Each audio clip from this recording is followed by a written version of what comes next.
స్వప్న మీ చుట్టాలందరికీ చెప్పినావా? అందరికి చెప్పినా అండి. మీరు ఒకసారి మా అన్నయ్య ఫోన్ చేసి తొందరగా వెళ్ళమనండి.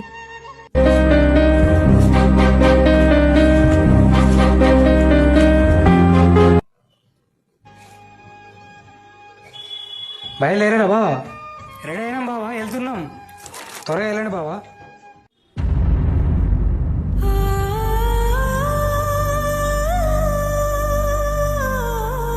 బాబాయ్ రేపు చిన్నదానికి చీర కట్టిస్తున్నాం. నువ్వు పిన్ని తమ్ముడు తప్పకుండా రావాలి బాబాయ్. సరేరా, సాయంత్రం బస్కు బయలుదేరుతాం. సరే బాబాయ్.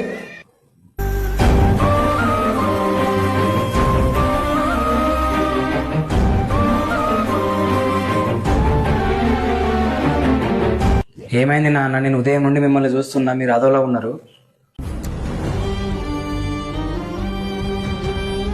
ఈ ఫంక్షన్ చేయడం మీకు ఇష్టం లేదా నాన్న? నువ్వు ఫంక్షన్ చేసే విధానం నాకేం నచ్చలేదురా చిన్నోడా.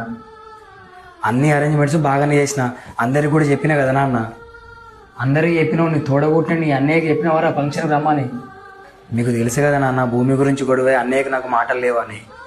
నీకు నీ బామ్మడికి నీ భార్య విషయంలో గొడవైంది కదా, మరి నీ బామ్మడికి ఎట్లా రమ్మన్నవరా ఫంక్షన్కి?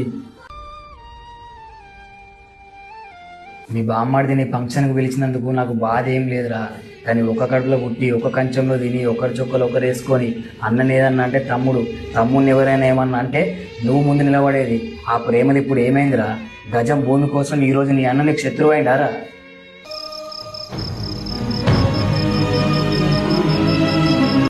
చూడు బిడ్డ, నువ్వు ఏ బంధువులను చూసి మురిసిపోతానవో రేపు నువ్వు పోయాక నిన్ను చివరి చూపు చూడడానికి కూడా ఆలోచిస్తారా ఈ బంధువులు.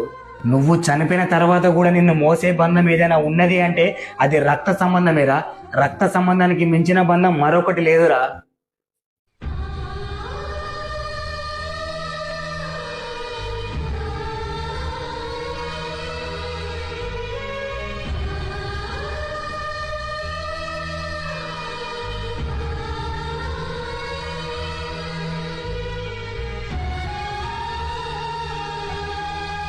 చిన్న చిన్న కారణాలకు రక్త సంబంధాలని దూరం చేసుకోకండి.